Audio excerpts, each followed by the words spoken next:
The CDC is now asking all of us to put something over your face like a mask in public to try and keep coronavirus from spreading.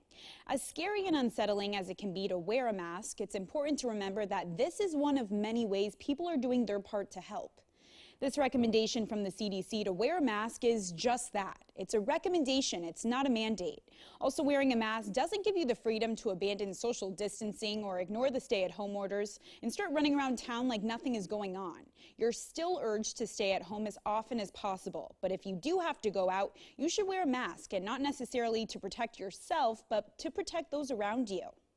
And we do have team coverage tonight. Emma Jerome is standing by live to explain how local churches and synagogues are adjusting how they'll hold services just in time for Easter and Passover next week. But first, we go to Kennedy Dendy to break down the new CDC recommendations and see if community members are actually following along.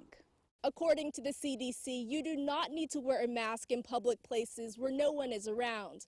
I'm in an empty park and the nearest person is about 50 yards away. But I do need to wear a mask if I'm somewhere such as the farmer's market, even while practicing the 6 feet of social distancing. Health officials stress that they don't want people rushing to get medical or surgical masks. Instead, one option is to make your own.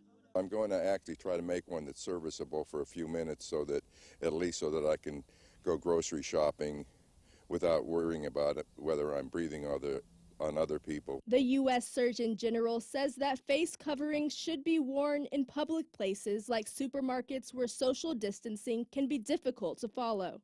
As one Eugene man says, it is better to have something rather than nothing. And it's safest to have a mask on.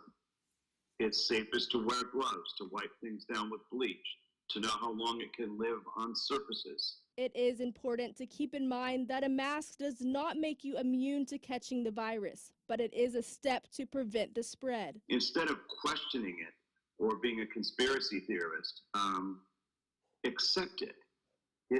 It really is happening. This isn't a joke. That's why everything is shut down. The CDC does want to make it clear that wearing a mask is not a substitute for social distancing. Reporting in Eugene, Kennedy Dendy, KZI 9 News.